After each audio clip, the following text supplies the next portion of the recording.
The smart way to keep people passive and obedient is to strictly limit the spectrum of acceptable opinion, but allow very lively debate within that spectrum. Even encourage the more critical and dissident views. That gives people the sense that there's free thinking going on, while all the time the presuppositions of the system are being reinforced by the limits put on the range of the debate. Noam Chomsky, 1998. Welcome to the revolution.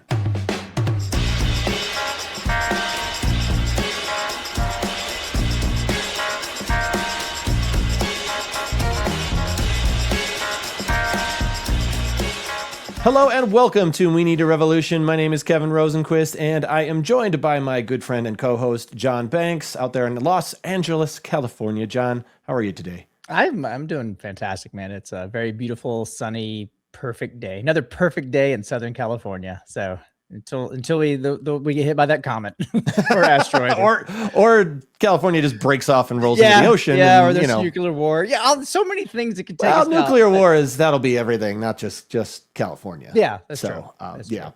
So welcome everybody to the show. If you're new here, please subscribe. We very much appreciate it. If you like what we're doing, if you want to support us, we do have a tip jar. You can see it on our page.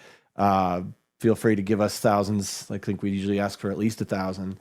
$2 gets you shoulders. $5 gets you some shin. So, Okay. All right. And then up from there. All right, cool. We hadn't talked about how we were going to divvy that up yet. So I'm just going to go with that. Well, it's Kevin's shins. He has better legs. I do. Yeah. He's got the shins. I got the shoulders. So, okay. Yeah. All right. Well, that's great. I'm glad to hear that. And obviously for anybody watching who's been watching us, we're not doing this one live. We've so far done everything live. We've decided to pull back on that. Gives us more flexibility, gives our guests more flexibility. It was just getting to be a little bit difficult. So we're still going to do some live episodes, but the majority of them will be pre-recorded, including this one. So I am excited, very excited for today's episode.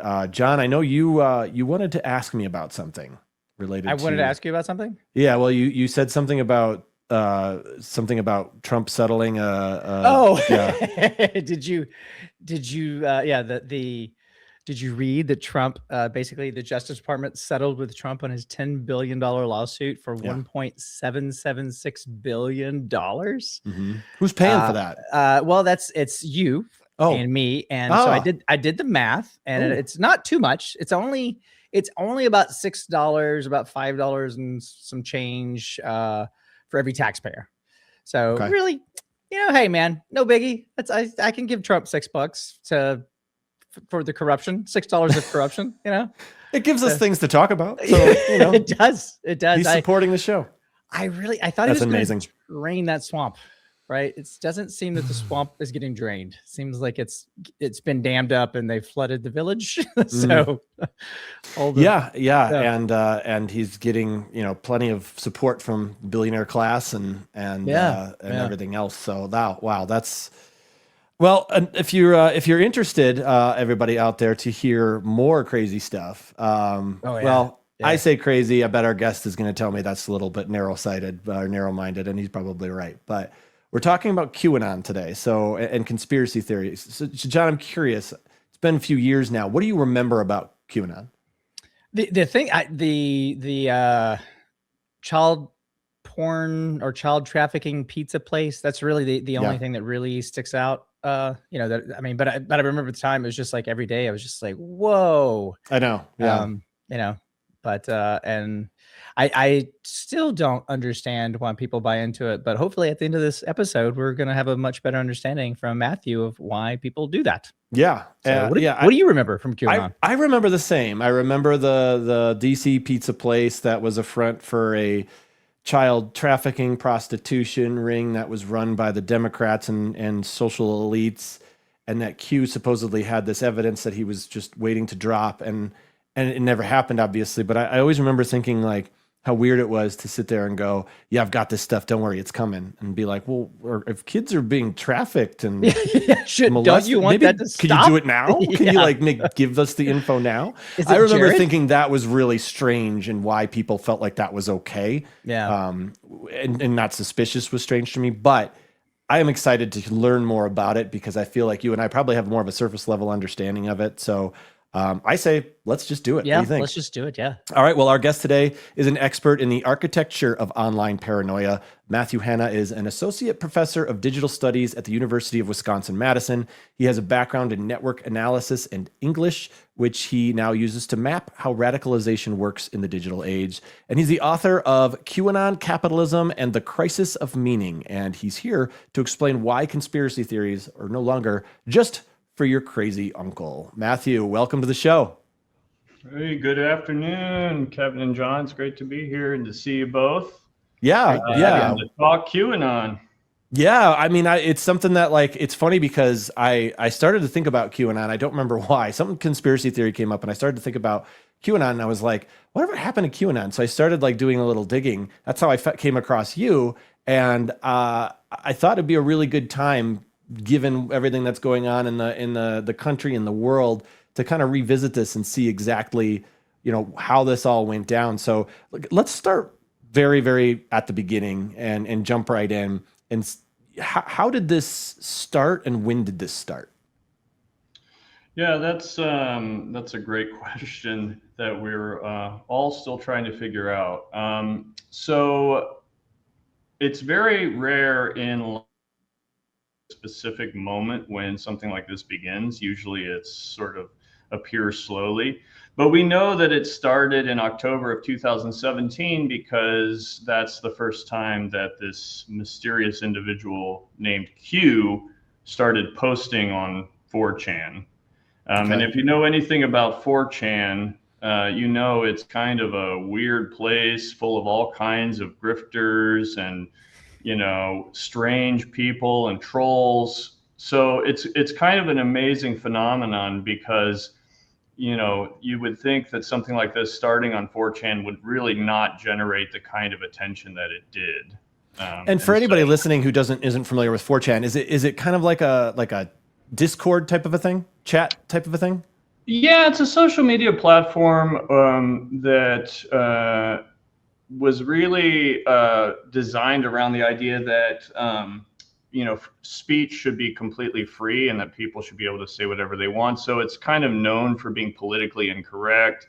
Mm-hmm. It's very racist, sexist. It can be really toxic. It can also be really hilarious. So a lot of fan communities around anime and stuff will start on 4chan. But you'll also see stuff, like pornography and all kinds of, really distasteful stuff on there. So it's kind of a sort of a holding ground of, I kind of think of it as our collective id on a social media platform, if you will. Sounds fun. So, and yeah, so before we dive into QAnon, so could you kind of tell us, we gave you an intro, but you just kind of tell us a little bit about your background and kind of how you started looking into this, and why you know so much about this and conspiracy theories? Yeah, so like a lot of people during COVID, I was locked inside for a long period of time. And, I started seeing all this reporting that had been coming out about this crazy new conspiracy theory. And I was really interested in what was happening here because at first I just thought, oh, this is bizarre, but it just kept getting more and more press coverage. And so I started thinking about it during the pandemic, and I thought, I'm going to look into this. And I had noticed that there wasn't a lot of academic writing about it. There was a lot of journalistic writing about it, which tended to say things like, the craziest conspiracy theory you've never heard of, and things like that. And so I just started reading some of the QAnon material. I got onto the dark web and started looking at some of the QAnon research forums. And I wrote an article on it, and then I was kind of off to the races, and now I'm kind of the QAnon guy, which I never imagined would happen. Yes, your dreams and ambitions have finally come true. Congratulations on that. So, when do you have an idea of what started it? Why this started to come around? I know we don't know who Q is, but can you kind of talk about the beginning part? of how this all came around? So I think the 2016 election was a very traumatic event for a lot of people in this country. Mm-hmm. It was also kind of a bellwether that the American people were really getting dissatisfied with status quo politics. And so when Trump won, and in this kind of amazing come from behind victory, a lot of the people on the right became very excited, and especially on 4chan, who kind of saw themselves aligned with Trump because Trump, much like people on 4chan, would say the things that was on his mind, even if they were politically incorrect or even offensive. Mm-hmm. And that started to crystallize into a coherent political movement.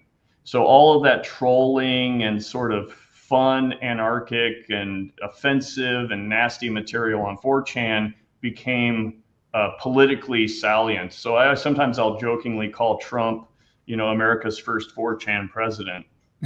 But a lot of that energy started to need an outlet, especially as we get into 2017, and a lot of the things that Trump was promising, aren't really happening. There's some strange, political problems in the first Trump administration. So one of the big theories for where QAnon comes from is that people on 4chan started looking for a way to explain what was happening politically in the country. And so they started turning toward explanations. And Q was offering an explanation, which is to say that the reason things seem to be taking longer than we thought to drain the swamp is because Trump is engaged in a cosmic battle with the evil Democrats, and that we can all, participate by getting onto 4chan and posting about, conspiracy theories. Interesting. So like I grew up, I'm a kid of the 70s and 80s, and there's always been conspiracies. Like there's still like the moon landing thing, right? That's been forever. So what is different about this, or why did this get pushed so to the middle? Because my whole life conspiracies is like, oh, that's crazy, or I can't believe, okay, that I've never taken anybody seriously. Like if I was at a bar and somebody would say the earth is flat, the earth is flat, yeah. Right. I'm like, oh my God, I want to get in this conversation because this is gonna be fun. Now I'm like, oh shit, I'm terrified. So when did this become mainstream, and do we know why? Yeah. It's a great question. There's tons of factors that probably go into what has produced this environment, but I'll say a couple of them. You're absolutely right that conspiracy theories have always been around. And when I teach my class on conspiracy theories, we actually start with the Salem witch trials, which even predates, the founding of this country. So America's always loved conspiracy theories. We've always had them. We've, long believed in them. So, you think of things like the John F. Kennedy assassination or things like that. What's changed, though, is, as you said, before the internet, if you believed in conspiracy theories like the New World Order or JFK being killed by, the CIA, you'd have to talk to somebody face to face about that. Mm. And most people would probably treat you like something of a crackpot if you start talking to them about your conspiracy theories. Sure. And so you'd have to really take a chance, you'd have to really risk something if you wanted to talk to people. And there were places for conspiracy theorists to get together, strange, niche little magazines or conventions. But again, it was always taking place in person, which kept it kind of contained. And I think what's happened is in the internet age, you can find other people very easily. So if you have conspiracy beliefs, you can find others who believe those things, and you no longer have to risk looking insane by talking about your conspiracy theories, because you can just go onto x.com and find a whole community of people that have maybe even weirder ideas than you do. Okay. And I think the other piece of this is, you can also do everything anonymously these days. You yes, don't have to. People don't have to know who you are. Which 4chan is completely anonymous, and that's another piece of that, right? Like, 4chan is, everybody is anonymous. So you can do that. You can say whatever you want. You can share whatever you want, and there's no consequence. Right. So I think those two things really have changed the nature of conspiracy theory. And the final piece of that is that there's an incentive to finding, getting attention online. So if you come up with a new theory that gets a lot of attention, that's going to mean clicks, watches, likes, and it could even be revenue. Oh, okay. Kevin, maybe we've been doing this wrong. Let's start a conspiracy theory. Things are going to get wild on We Need a Revolution. We need a revolution after dark. I definitely understand what you're saying. I understand how this could come about. Obviously, we're fascinated by these kind of things. I mean, I've watched plenty of different documentaries and stuff about conspiracy theories and things like that. But this one definitely was different. It felt different. Like you said, the way that it was so in like the mainstream media and people were talking about it. I mean, there were sitting like Congress people who were saying that it was true and all this stuff. And like, it seems so out there, but if you could kind of remind everybody, so what were the main pillars of the QAnon movement? Yeah. So, QAnon at its heart, and one of the reasons that I think we should be aware of QAnon and follow what's happening in that movement, is that it's really about dissatisfaction with politics. It's about dissatisfaction with the status quo. And what we argue in this new book is that it's also about the failure of neoliberal capitalism. That, as people have begun to experience increasing suffering because of capitalism and the growing inequality between the rich and the poor, they're looking for explanations for why that's happening. Mm-hmm. And I think QAnon is one of those explanations, where people are saying, look, elites are corrupt. They're not interested in helping people. They're only out there looking for their own best interests. And QAnon provides an explanation for that. I think it's a misguided explanation, but one of the reasons I have a lot of empathy for people in QAnon is because I can understand the impulse to try to explain why things aren't going well in this country. Right. But at the same time, jumping to such, salacious, accusations from just like, my, I can't seem to get ahead it seems kind of far-fetched to and us. whatever just happened. Like, I guess for me, these kinds of things, I'm always baffled because greed is a very human trait. Right. And so why can't we just look and go, okay, these people are greedy, right? Like they're like, they're greedy and we need to put things in place as a society to protect that greed, because humans by their very nature, right? Like I would love to think that I'm above all that. And if I got a bunch of money, all of a sudden I'd be, altruistic and I wouldn't want more, but I'd probably get delusional, have an echo chamber and think, oh, I'm so great, I need more money. Mm-hmm. Because it's human. But why is it that we go to, I understand what you're saying. It's like this neoliberals. It's like basically I am suffering and let me create this thing. But why is it people can't just go like, oh, it's greed and we need laws to protect us? Because it seems like we vote against our best interests. Like we don't vote as a nation for those people who actually advocate for creating laws to help us. Yeah, if you could figure that out, I mean, that would be a real accomplishment. Because, okay, well, yeah, come on, John, get after it. Let me get my notebook out. That's been something that's bothered people for a long time, especially people on the politically on the left. Is why is it that we can't talk about greed and wealth inequality in this country? Why does everything always have to revolve around these other narratives that we tell ourselves? And I think that's a great example of this. My argument is that QAnon is an easier story to swallow for a lot of people than the fact that capitalism is designed explicitly to oppress the poor and to benefit the rich. And that's a really tough story to sell in America. I mean, you can see what happened.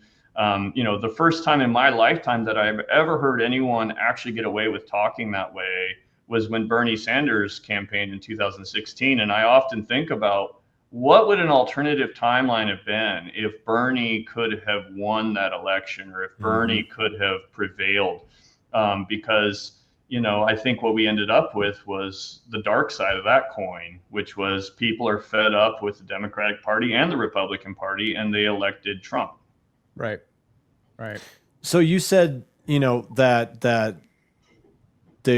Trump was fighting this cosmic battle, over, and that's why he hadn't drained the swamp. So, John and I talked a little bit in the intro about the pedophilia ring or whatever in the pizza place and all that. What did Q say? What do we know, or what has he said about these issues or these allegations? Yeah, so the first Q post claimed Hillary Clinton's about to be arrested. And I always show this to my students because it's really an amazing document. You come out in 2017, you say Hillary Clinton's just lost the election and she's about to be arrested. And it's really interesting because Q actually says, if you want evidence of this, the National Guard's been activated. Just go ask any National Guardsmen if they've been activated on, October of 2017, right? So, these predictions that there's this deep state and there's a pedophile cabal of Democrats in Hollywood that's going to be exposed and arrested by Trump.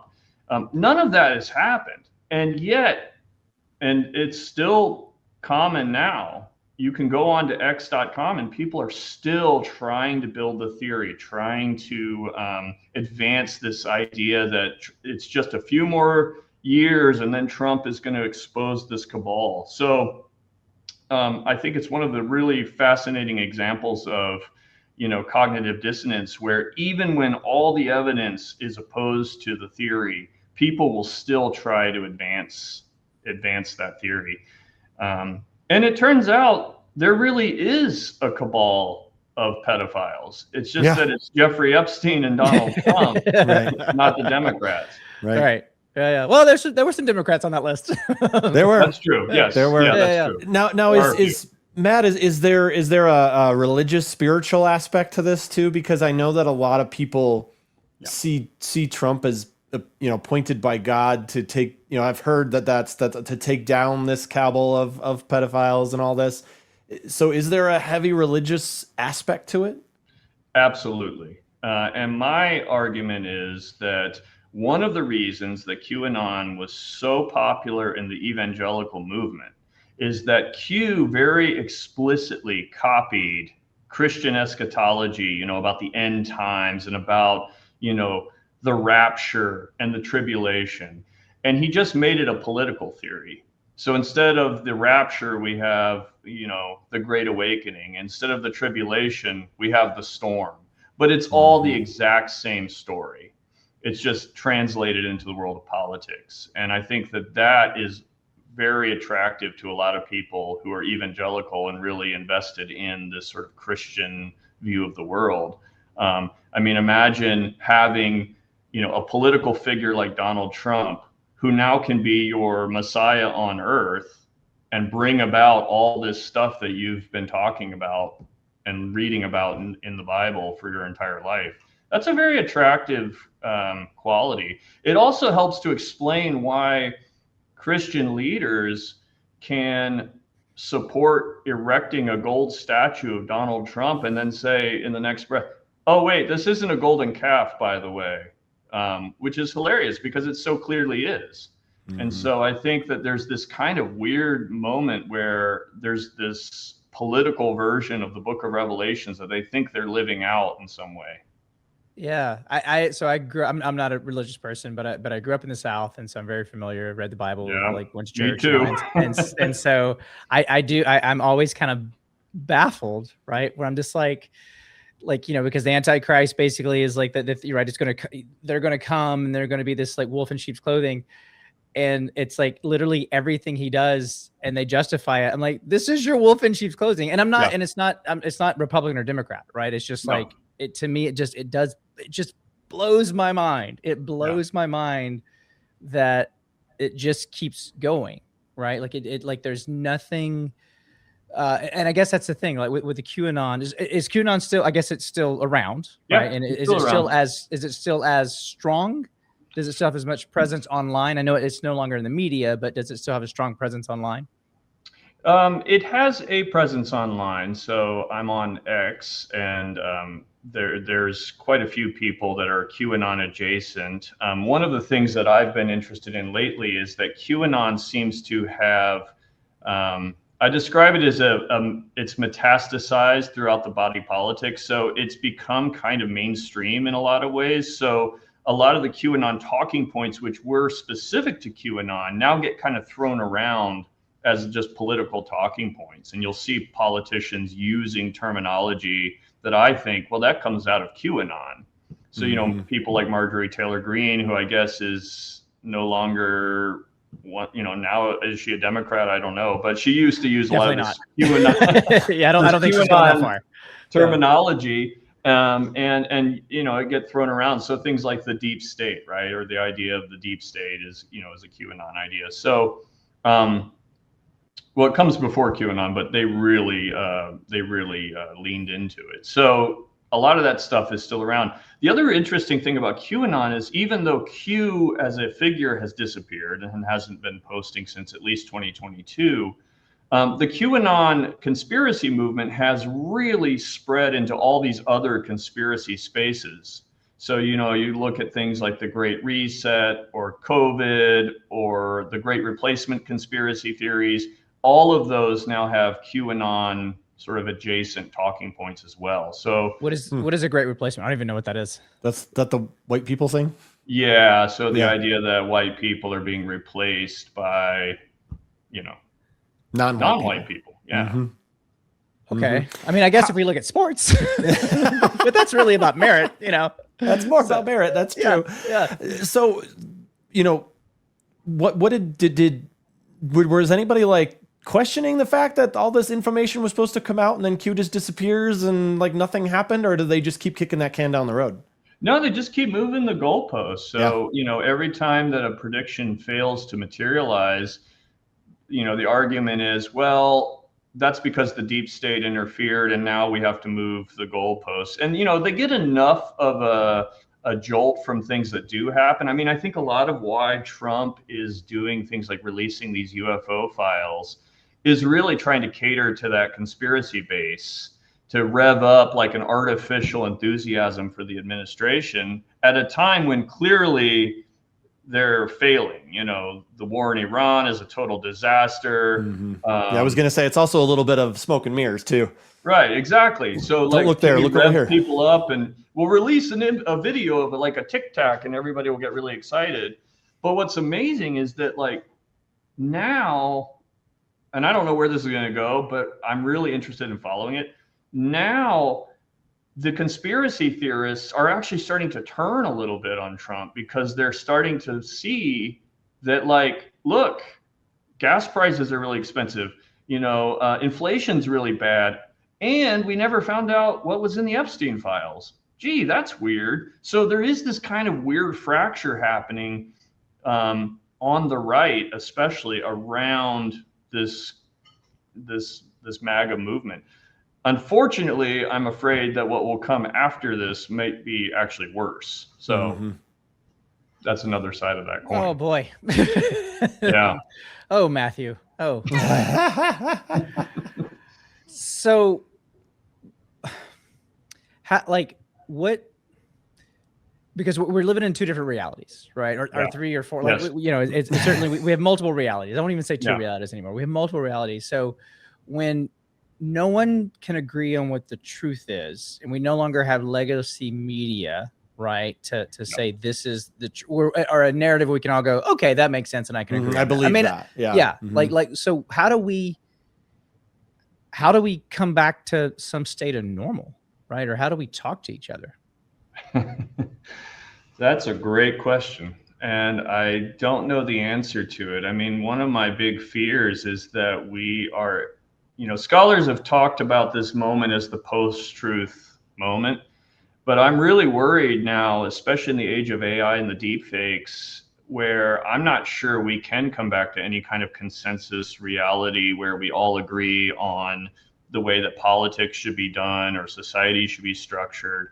I really do fear that we've kind of entered a period of time where you know, there's going to be this increasing fragmentation where everyone will have their own little reality bubble that they curate carefully.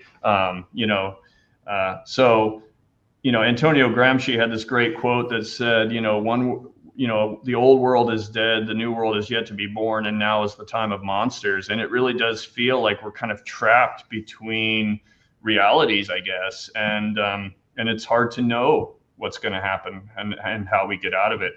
I do think one thing we can do is what I try to argue is that we should really try to remember who the villains are in these stories. It's not necessarily as simple as saying, well, there's an evil cabal that I can just point to and say, if we could only defeat this evil satanic cabal, we would be victorious and bring in the golden age. So how do we educate people politically to realize that the true villains are, unfettered greed, ecological disaster, the billionaire Epstein class that's oppressing us, political systems that don't represent us. I think that's one way forward, but that's going to be a long conversation and a lot of education before we get to that point. As far as obviously a lot of us are, a lot of people are struggling, whether it's financial or whatnot, and you made the point that a lot of people within QAnon were pissed off, they were struggling, they wanted someone to blame. In your research, what have you found about why some people want to turn to something so extreme rather than like maybe what we might call a normal person just trying to make things work and trying to get through all of this? And why are some people so more prone to sort of radical thinking?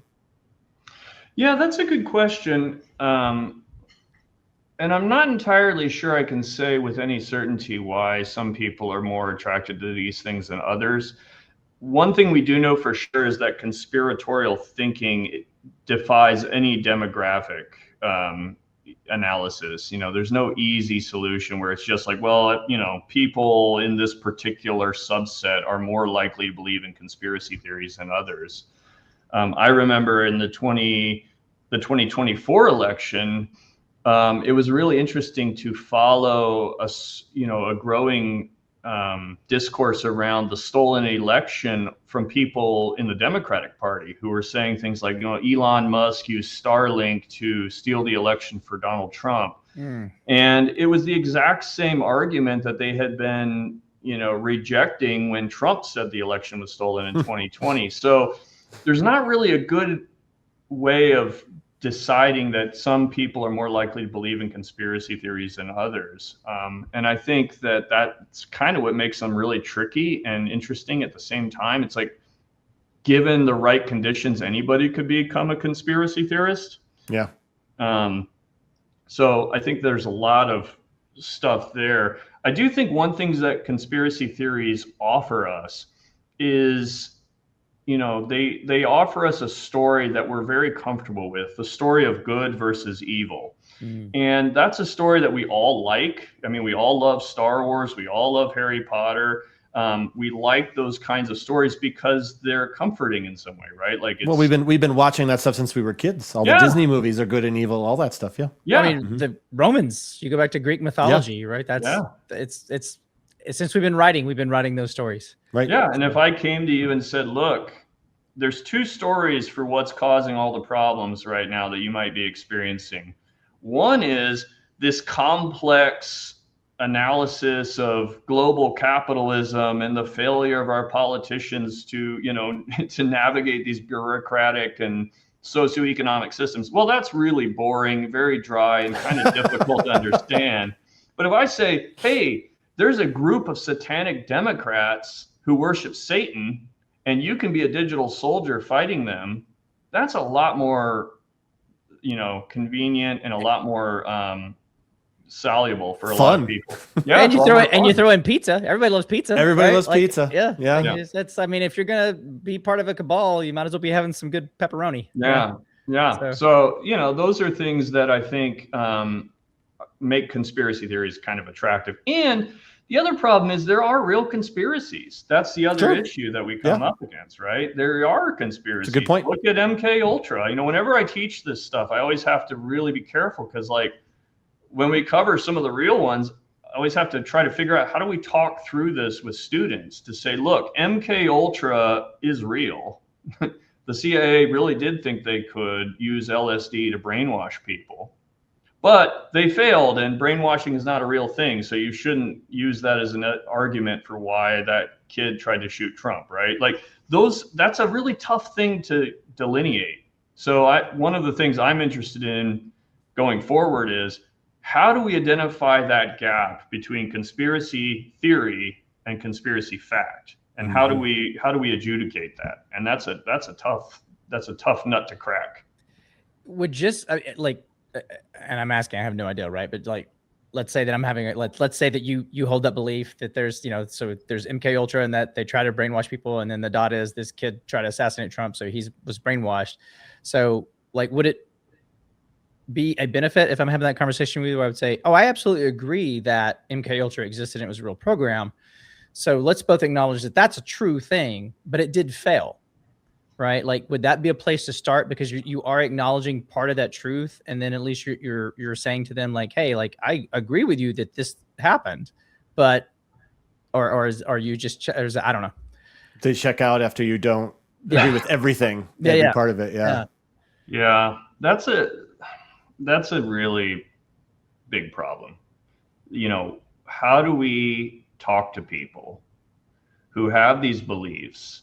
And we don't want to necessarily gaslight them and say you're crazy. Right. But we also don't want to just like buy into the delusions, because otherwise you end up into the QAnon thing, and then you're suddenly talking about Joe Biden's a clone and Hillary Clinton is wearing a kid's head on her head, So, one thing that I've been really interested in is what kinds of things could we do to help people have those conversations? And my sense is, and from the research I've done, the best way is to just not talk about that stuff, to actually not try to debunk people's theories, to not try to get into these arguments about, well, MK Ultra is real, but it stops here. But really to just ask questions like, why do you feel so invested in this? What is it doing for your life? Is it helping you feel better? Are you actually making, healthy decisions about the way you respond to information? And I think those kinds of questions can at least help get us to a point with family and friends where maybe we're not so engaged in this antagonistic, attack on people and saying, well, you're wrong and you're an idiot or you're whatever, right? So that's one thing. I'm also interested in developing resources to help people have those conversations. So I'm working with a colleague here to actually generate some AI avatars who are conspiracy theorists, and then using those avatars to, produce a tool where people could actually talk to the avatar and maybe generate some useful ideas and strategies for how to talk to the weird uncle. So I mean, the avatars are really interesting. I'm basically basing them on real people that I've met. So they're all based on your uncles? Yeah, they're all based I've talked to. Matt's uncle on this side, Matt's uncle on that side. Yeah. No offense to any of Matt's uncles who might be watching. Why don't these fade away when the groups are wrong, or why do they keep moving that goalpost? Because is it truly just what we might think, that people just do not want to be wrong that badly, or are they so committed to the cause, if you will, that they're not willing to believe that it could be a conspiracy theory? Not correct, not real. Yeah, it's really tough to know exactly why. I know that after the election in 2020, when Joe Biden won, a lot of the conspiracy theorists on X were using phrases like "trust the plan," and encouraging each other, right? Yeah. So that kind of thing happens a lot. And if you have a community like this, it does help you to navigate some of those moments where the conspiracy theory fails. I do think that some of this is starting to die down, but I don't know where it goes after that. I don't think that people say, oh, QAnon was wrong. Maybe I need to reevaluate my life and think about why was I duped. Certainly that did happen to a lot of people, and that's great. And, we should all be really, gracious with those people. We should try to help welcome them back into society rather than say, I told you so or whatever, because we could all have been, we could all be victims of that kind of thinking. But there's other people who just end up in other conspiracy theories, and that's what scares me, is some of the really toxic stuff that's out there. And I worry about the radicalization effect of stuff like QAnon, where you start with QAnon, that doesn't really work out, but now you're into the Great Replacement, or now you're into these really, dark things that are online. So I think that it's definitely a situation where, practicing intellectual humility is always a good thing. Being willing to recognize when you're wrong, being willing to recognize when you might have been duped by something. And I think we could all learn to be better about that. Mm-hmm. Was there anything in your findings that Q was right about? Oh, sure. I mean, the thing about Q and QAnon and all conspiracy theories is there's always a little nugget of truth, right? Like, I mean, when you look at the Epstein stuff, I mean, it reads like QAnon, honestly. Yeah, it does. And I wrote an article recently. I called, the title was a little bit provocative, but it was like, QAnon is dead, long live QAnon. And the argument was, maybe we on the left should use the same rhetoric that QAnon uses to attack these billionaire pedophiles. Like, Q was not wrong to say, look, there's a conspiracy of billionaire pedophiles. It's just that they're not satanic, it's not a satanic cabal that meets in secret in a pizza place. Billionaires, right? They go to an island. Yeah. Why would they go to a pizza place when they have an island to go to? I mean, let's be honest, right? Yeah. You don't need Comet Ping Pong Pizzeria, the tunnels under Comet Ping Pong Pizzeria. You've got an island. It's called Epstein's Island. Yeah. So, what if we just started using some of those QAnon rhetorical devices to talk about Donald Trump and Bill Clinton and all the Bill Gates and all the other people that went to Epstein's Island? Like, that's a real conspiracy that we need to understand. But it's not going to be some, online, movement that's going to do it. It's going to be like, we need to prosecute these guys. Yeah, we need to actually hold people accountable. Let's hold people accountable, whoever they are, right? And I think we are starting to see some fractures in the conspiracy space, because it's like, oh wow, like maybe that's the solution. Is there part of this that's fun, right? Like in other words, is there part of this? So like, if I'm a conspiracy theorist, it's like, I would think some of it's got to be fun, right? Oh, I think a lot of people are in it for the lulz, as they say. I think a lot of them are in it for the fun. I think a lot of them, maybe are trying to make a buck here or there and think this could be a way to do that, right? I've seen some really weird stuff recently where they're using like AI platforms to try to like sell this, so that you can like go onto this platform and do research, and you pay for an enterprise level conspiracy platform. I mean, that's really wild to me. So it's hard to know the motivation, but it's kind of all of the above. There's also that sense of belonging too. And and I think that's why for so long conspiracy theorists were either correctly defined or were defined by the rest of us as, the living in the mom's basement, no friends, like all the usual stuff that you hear. And so there's that kind of part of it that's a sense of belonging and feeling like something everybody else doesn't. I mean, that's the cool person in the movie, right? The person who's like got it figured out, but nobody else does, and he's the hero. So or she's the hero. So that's another thing. But also what we talked about before is it's not just the crazy uncle or the guy living in his mom's basement. It's way bigger than that now. It's a lot bigger than that. And, I think COVID lockdown really pushed a lot of people into some dark conspiracy theories, because we were all locked down, because, we were spending too much time on the internet. We were all isolated. So where do you go? Well, you get onto social media, and then you find these communities. You start watching YouTube videos. The YouTube recommendation algorithm will send you more, videos. The next thing you know, you're talking about the flat earth at Thanksgiving.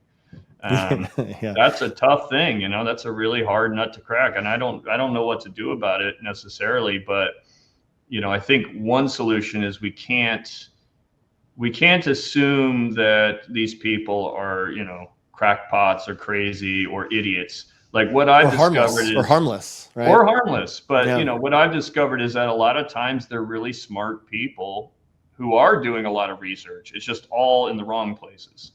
Right. Right. John and I used to have a podcast called History Defeats Itself. It was a comedy history show. And we did one on flat Earth, and we didn't get we didn't make it big or anything, and we didn't get a ton of engagement on our episodes, but boy, there was a whole war started on Facebook between people. And one of the craziest parts about it was how many people were posting all this end of times rapture stuff surrounding flat Earth theory and all that.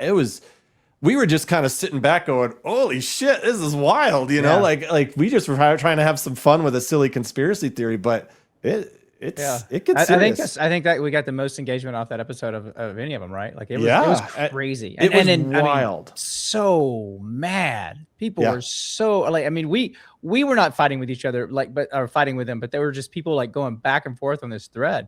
We just watched. We were just like, whoa, that's crazy. But people, you know, they really get dug in. It was Thunderdome on the internet. So we had a flat Earth guy on campus at my last job, and I invited him to come to my conspiracy theory class and give a talk. And when he showed up, all the students kind of chuckled and chortled and said, "Oh, this guy, you know, this flat Earth guy. Oh my God!" After the talk, they were stunned. And they said, I wouldn't even know where to begin talking to somebody like that, because he knows so much about all this stuff in his theory that you could spend years trying to debunk it. Right. And that was the point. The point was, like, you don't try to argue with these people. What you try to do is to get them to realize that this theory, you know, isn't helping them navigate the world in any way, and maybe they need to like touch grass and get outside and, you know, get away from that for a little bit, and then hopefully you can start to erode some of those you know, patterns of thinking. But so I just want to go back when you said one of the theories, Joe Biden is a clone. So my response to that would be, why do they clone him and give him dementia again? Like, seems like if they're going to clone him, let's give us Joe from 30 years ago, not old Joe. They were like, okay, he's going to be better now. And then they're like, oh crap, he's worse. Oh, we went the wrong way. Like, this is not good. Process it failed, you know. It's like, we didn't leave him in the oven long enough, man. So you know, the cloning thing is a really strange set of beliefs, because like now they will, like, you know, like Jim Carrey will appear at a Hollywood premiere or something, and he'll look a little strange. They'll be like, oh, he's a clone. And it's just like everybody's a clone now, which is really, really strange to me. It's just, I don't understand what's the point of that. The other one that's really fun to see in the wild, I always enjoy showing this to the students, is the lizard people. You know, there are lizard people everywhere. And sometimes if you're talking to your friend and they look weird, maybe it's because they're a lizard. So you'll see these people doing these analyses where they'll be like, oh, look, you know, if you watch carefully, Joe Biden's eyes change color when you know, he must be a lizard, you know, and it's very interesting.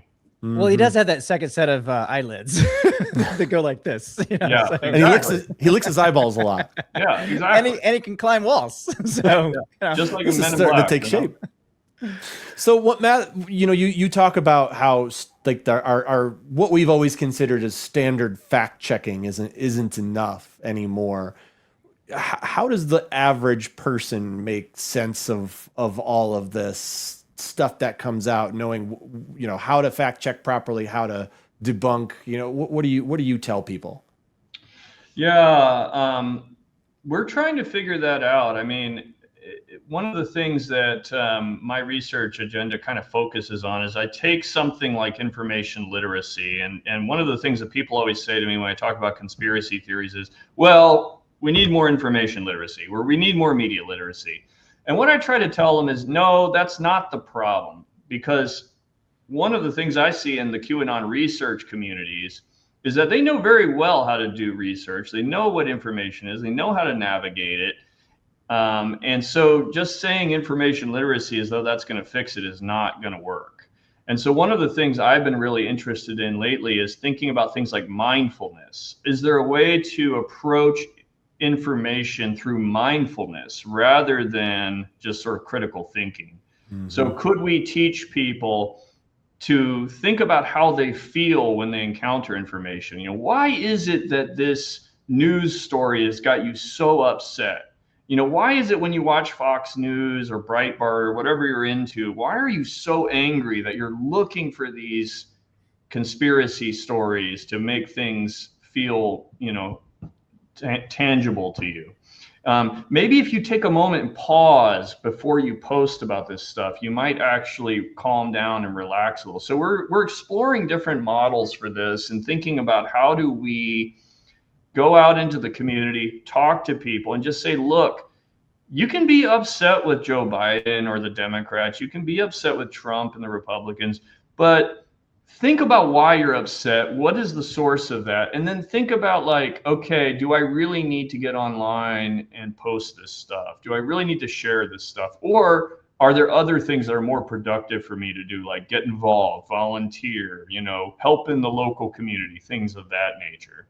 So it's not a good solution, I don't think, but it's a start. And it just depends on how willing people are, you know, how much do they want to be right? And how much do they want to just prove what they already feel? Or how much do they want to actually get to the bottom of the root cause of whatever it is that's bugging them?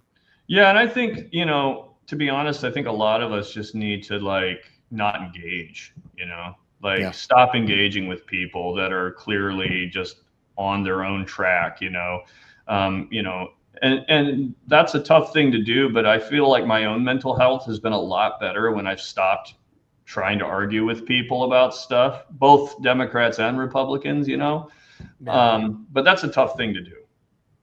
I got off social media. It's been almost 2 years now. Like, I'm not on Facebook anymore, not on Instagram anymore. And man, my life is, I'm a lot happier.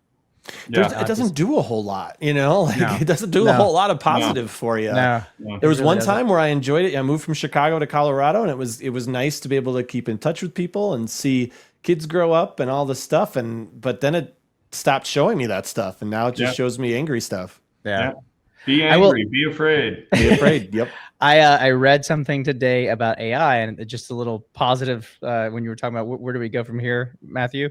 And it was saying that because AI gathers so much information and it's really kind of using the mean of society, that it's actually making people more centrist. It's pulling people back into the middle.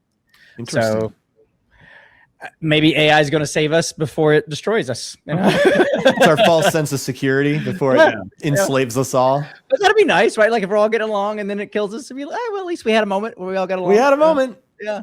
I do feel, though, that, like, and maybe I'm too optimistic. My wife always says I'm too optimistic, but I do feel like the fever is breaking on some of this stuff. You know, like, I'm seeing more people being critical of stuff where I thought, wow, like, I never thought in my lifetime we'd be able to actually have a conversation about, you know, AIPAC, for example, or you know, I never thought we'd be able to have a conversation about democratic socialism without just, like, the hysterical, you know, hand waving. And it seems like more and more people, especially young people, are really interested in new ways of thinking about how life could be. So that gives me some hope, you know, and hopefully we'll see that time and we can all kind of realize that it's not that there's a secret cabal of satanic Democrats out there trying to get us. It's that we have a system that is not designed to work for people, and we should put people first, all people, you know. And I think that's a good starting point. That's what we're trying to do here. Lizard people. And lizard, well, yeah. Even lizard people. Even, lizard people are people too. They're just not a full person. People's in the name.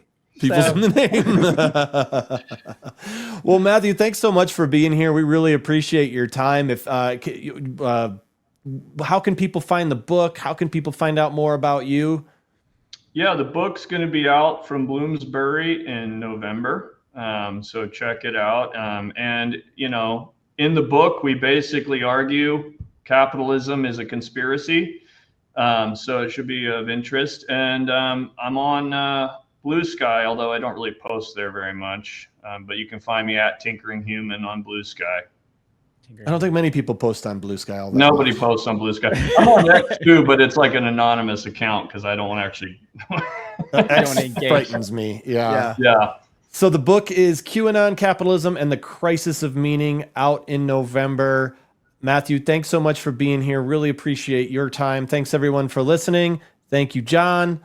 And you guys have a great rest of your day. Thanks for being here.